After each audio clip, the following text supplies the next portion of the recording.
So, does anybody out there remember how to record a YouTube series? I've kind of forgotten in the last couple of weeks, it feels like. Apologies for the absence. My wife has been pretty unwell, but she's now feeling a lot better. So thank you very much for all of the well wishes out there through Discord and Twitter and the like. If you're not part of those, come and find me in the links below.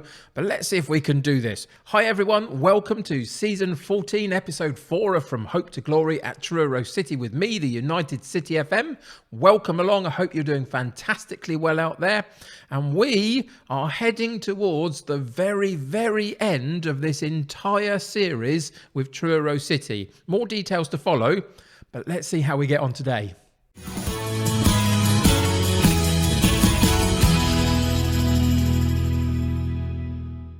So we are now sitting in mid-season of season number 14, the last day of December, just before the change of the calendar year. And today we're going to be playing Aston Villa. So the way this is going to work moving forward, we've got literally less than a couple of weeks, maybe a couple of weeks till the beta of FM22 comes out. So we haven't got a lot of time left. So because we are currently sitting third in the Premier League table, in and around the likes of Man United, Man City, Chelsea, West Ham at the top of the table after 18 matches. And we are very much in the conversation for these European Champions League spots at this point. Because of that, and also because we are in the semi-finals of the Carabao Cup, which is the English League Cup. We haven't started the FA Cup run yet. This is actually going to be the last season. I've made that decision, excuse me, for this to be the last season. I don't feel I've got enough time to do it justice to do another season of recording YouTube videos for this particular series before FM22 comes out now. So the way it's going to work is that for the next week and a half, as we speak, this is Monday. We're going to do Monday, Wednesday, Friday, and then Monday, Wednesday. 5 more episodes left of this whole series for this last season. And the aim is, can we win a trophy, i.e. the Carabao Cup, or even maybe the FA Cup? And can we qualify Truro City for the European Champions League? That is the intention for this particular campaign left for us. I think it's a doable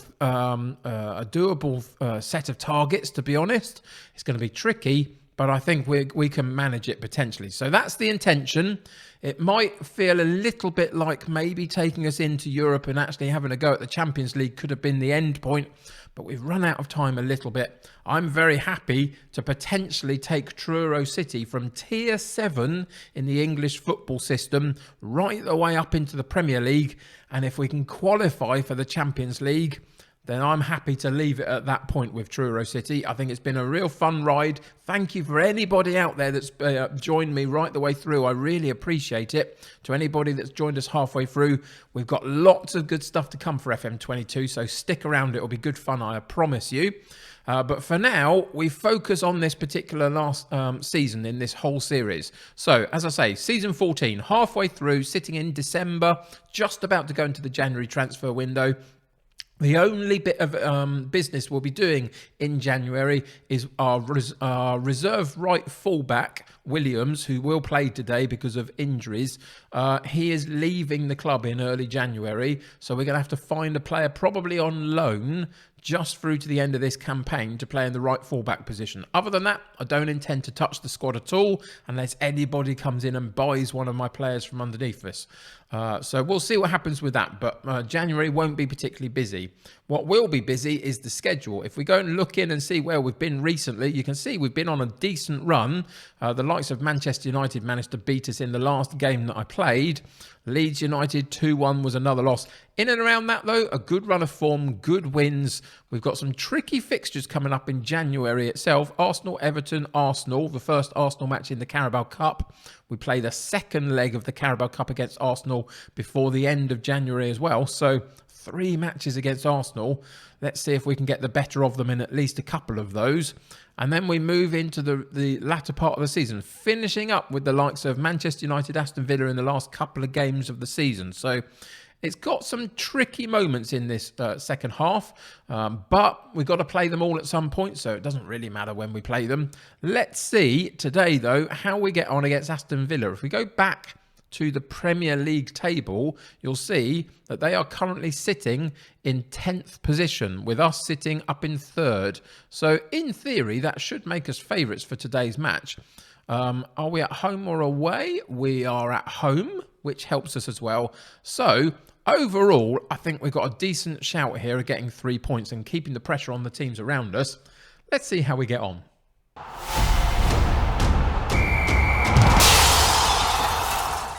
We do have a couple of very key players out today. First off, that right fullback position. Normally it's Swan. He is injured, but only for a couple of games, so a couple of days, should I say. So hopefully he'll be back in and around the next fixture or two.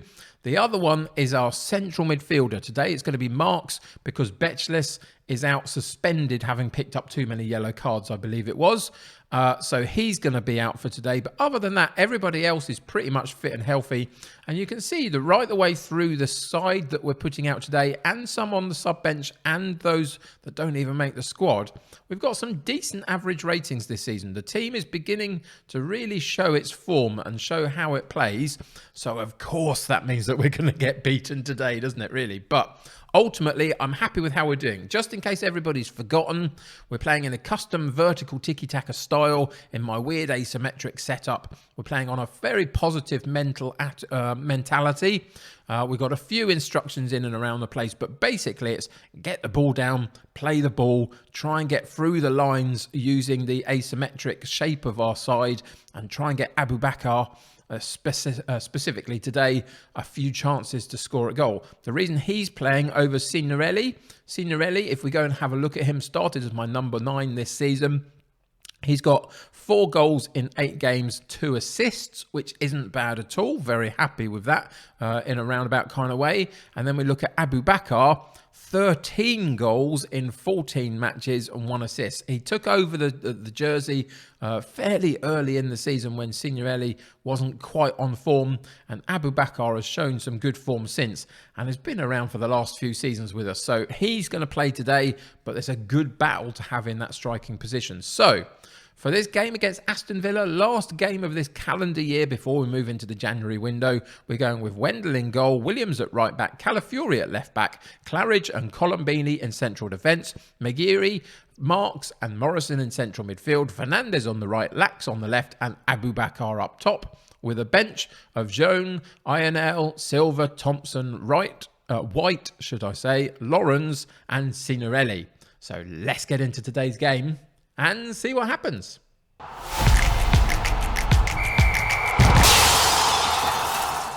Because we're at home, I've gone really ultra positive in terms of the team talk. I've opened up my arms and I've suggested to them that if we play our game, we'll win and we're capable of it. I really do believe that. Aston Villa are always going to be one of those tricky sides sitting in mid-table that can cause you an upset on their day. But we're doing well this season. We're obviously performing well, being up in 3rd position, far beyond expectation even now of what all of the professional pundits in the game think we should be doing. They think we're going to finish bottom of the table again, which is utterly ridiculous to my mind. But here we go. That's just the way it is. We are doing really, really well. And the intention, as I say, for this season, if we can get a bit of silverware in the Carabao Cup or the FA Cup maybe, and we can qualify for the Champions League, I will happily leave this particular series there and suggest that it's actually been quite successful in its way. Let's see how we get on here, though. First highlight for us at 25 minutes on the clock. We're working it down the right-hand side. We try and put it inside, and for a moment we lose it, but Lax nicks in and gets the ball back again for us, and there is the goal-scoring machine of this particular season. Abu Bakar, Lax and Abu Bakar linking up really, really well. Lax is a fantastic player. Really happy to have him on that left-hand side. On this occasion, he drifts off the left-hand side, comes and gets involved in the play, eventually puts it through to Abu Bakar, turns on a sixpence, swivels and pokes the ball home underneath the goalkeeper into that far corner. And after 25 minutes, we go 1-0 up against Villa. So good early stages of this first half for us. It was a bit slow to get going, But once it has, we're looking good. We win the ball defensively very well there, and we set ourselves a counter-attack. Goes up to Abubakar, and then the highlight dies, unfortunately. So it was just a good bit of defensive display that they were showing us for the highlight. And that is a good thing. We've been working really hard defensively. We've looked very solid. I'd like a few more goals. I'd like our goal difference to just boost a little bit over the coming weeks as the season progresses. We're a little bit below some of the others around us. But overall, we're looking decent. Having said that, Aston Villa on the attack again, and they do get a goal. Was there an offside there? I think we'll have to have a look at that one. I think there might be, and it seems as though there might be. They're checking it. I thought as the ball came across that there might have been, and there was. So no worries there. I wasn't too worried on that particular occasion. I thought I'd spotted an offside. It was marginal, wasn't it, for the player that actually put the ball in the back of the net, but I will take marginal, and in the end, it goes in our favour. So that's pretty decent. Still 1-0 with a couple of minutes of this first half to go. Now, we've only had one shot at goal the entirety of that first half, and that in itself is actually fairly dreadful. Really not happy about that, but one bit of quality, and we did get it on target and in the back of the net. But our XG rating for that first half of 0.16, the expected goals in the game, shows that we are a little bit fortunate to be one up at half time. So how do we approach this one? We're winning. We're looking all right. Villa haven't really tested us too much, but we haven't done very much. So what we're going to do is we're going to go sort of middle ground. We're going to go hands together.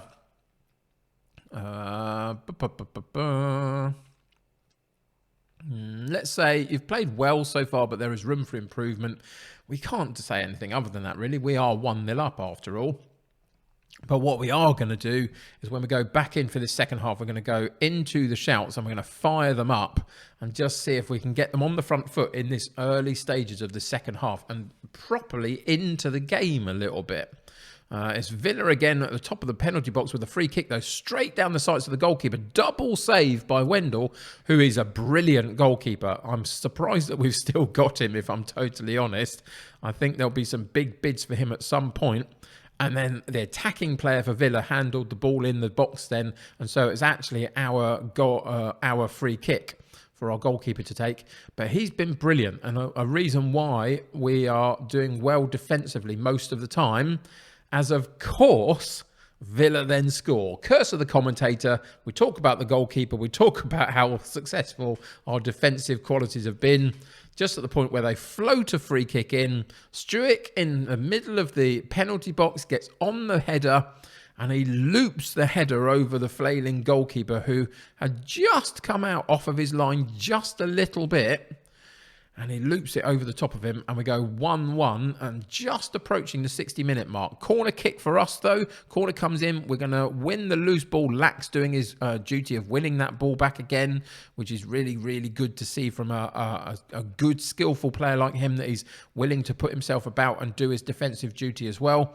And we've worked it all the way back to the goalkeeper to retain the possession of the ball, and it's worked nicely. Morrison into Abubakar, and there's Lax coming in off that left-hand side again. Powerful shot at the goalkeeper, but it was right at the goalkeeper, and it puts him out for a corner kick.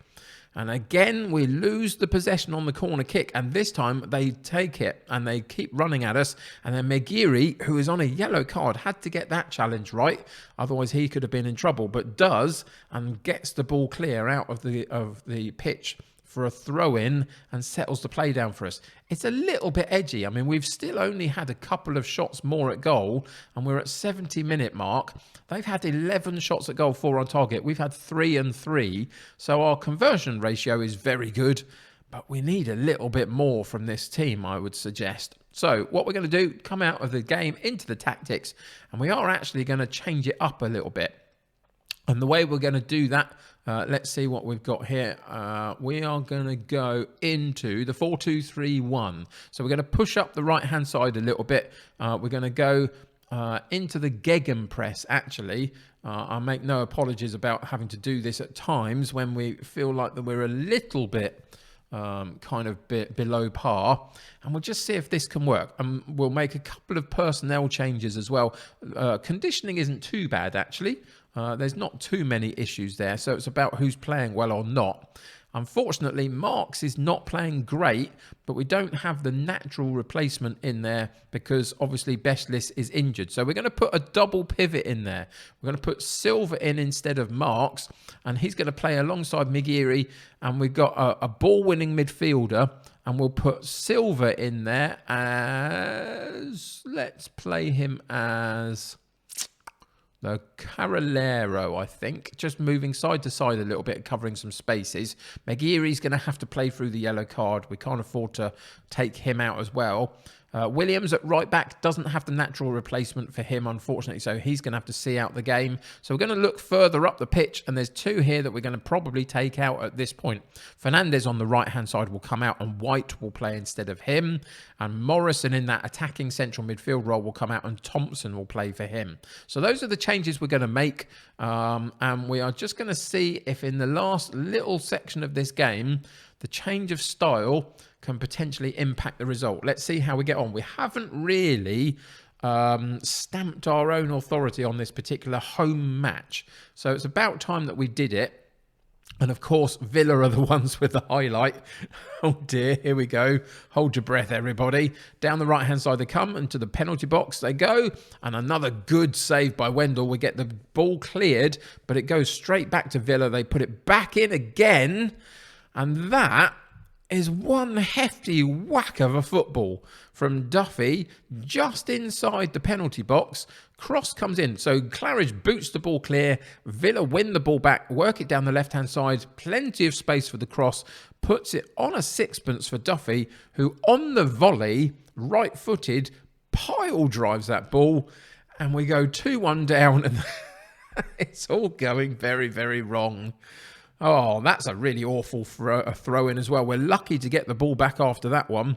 It feels like today we're just not quite at the races, and Villa have figured us out a little bit, which is disappointing. Always can happen with those tricky mid-table sides. You expect to lose potentially against a few of the big boys, and then those mid-table ones, if they show up at any point, then they can do you a lot of damage in the Premier League.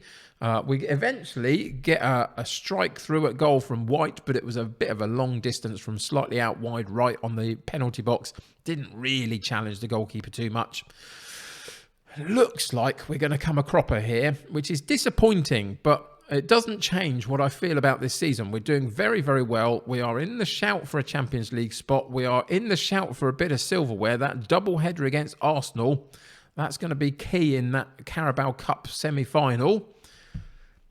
Villa, though, are going to take all 3 points today. 3-1 up now. That last section, since we changed it, obviously it hasn't worked. I could change it again, but it feels like chasing our tails a little bit at this point. It's just that on this particular given day, I think with that change that we've had to make at right back and in central midfield, what our number one starting lineup is very, very capable of holding their own. You go slightly beyond that and it becomes much, much harder. I wouldn't have wanted to make the changes that we did today unless I had to. There are other games in which we can rotate our starting lineup and be okay with that. Today, not so much. And in the end, it was actually a very comfortable win for Villa, really. Remember, they had a goal disallowed as well. They scored 3. We started okay, but once we got that goal, it didn't really work out for us too much, did it? Look at the rating, not the ratings, the statistics. We had more possession, but an XG rating of 0.49 for us and a 1.41 for them, meant that their chances were much better. 16 shots at goal, 8 on target for them, 6 and 5 for us. Our conversion rate on target was excellent.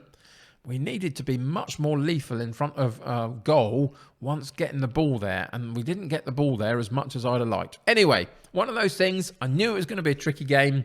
Doesn't change how we're going to approach the season. So let's just go check out what we're doing next episode.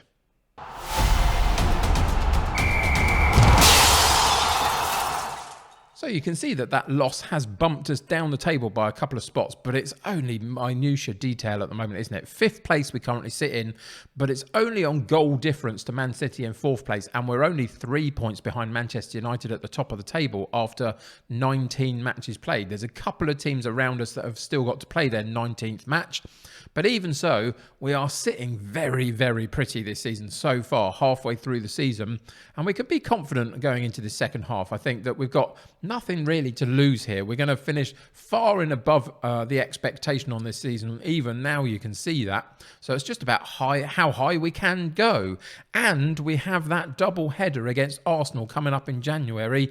And that triple header, should I say, 2 in the Carabao Cup and 1 in the league, and they sit down in 13th position. So they have dropped off and they're not looking fantastic this season. Can we take advantage of that and take 3 points in the league and get through in that Carabao Cup competition? So we are going to go into the schedule and check out what's coming through the next couple of months. And we're going to do what we always do at this point. We're going to play through January off the camera, just so I can go through the January transfer window, make any changes I need to. I said at the beginning of the episode, it's not going to be wholesale changes this time around, but there'll be a little bit of movement there because we do have to bring that right fullback in. But other than that, I'm not really expecting too much. So the game that we're going to come back for is that West Ham match after the January window closes, just so I can show you what we did. And we're going to come back and play West Ham in the league. So in between time, I've got that Carabao Cup double header. If we get to the final, of course, it will be on one of the episodes. But until we do, we're going to focus our attention on the league still, because that Champions League spot is the one thing that I really, really want. If we can qualify for the Champions League with Truro City, I will be a very happy guy at the end of this particular series. So that's what's coming up. After the West Ham game, we're likely to come and play the likes of, I don't know, maybe Liverpool or Tottenham maybe. Somewhere in here we'll play maybe Leicester or Leeds and then finish off the season with Aston Villa. See if we can get our own back on Aston Villa. Having just played them, we can see at the very end of the campaign with our last match, can we beat them and get some revenge on that one? We'll have to wait and see on that one. That's going to be a little while off though. 5 episodes left, as I said at the beginning of the episode, just to finish off this series and finish off this season and see how high we can get. But I'm really happy with what we've achieved with Truro City, and I'm really excited about what's coming for FM22. So keep an eye out for that over the next couple of weeks as well. I'll release a video at some point just outlining exactly what we're doing, both here on YouTube and on my Twitch channel as well. So keep an eye out for that. But until next time, thank you very much for joining me. Again, apologies for the absence over the last couple of weeks. Hope you understand that sometimes these things happen. But we're back and up and running and really, really heading into FM22 with some positivity. So thank you for joining me. Subscribe to the channel if you haven't already, and join my United City community. The more the merrier. Click that like button on this particular episode. That'll help me get seen by more people. Until next time, take care of yourselves. I'll see you very soon. Bye for now.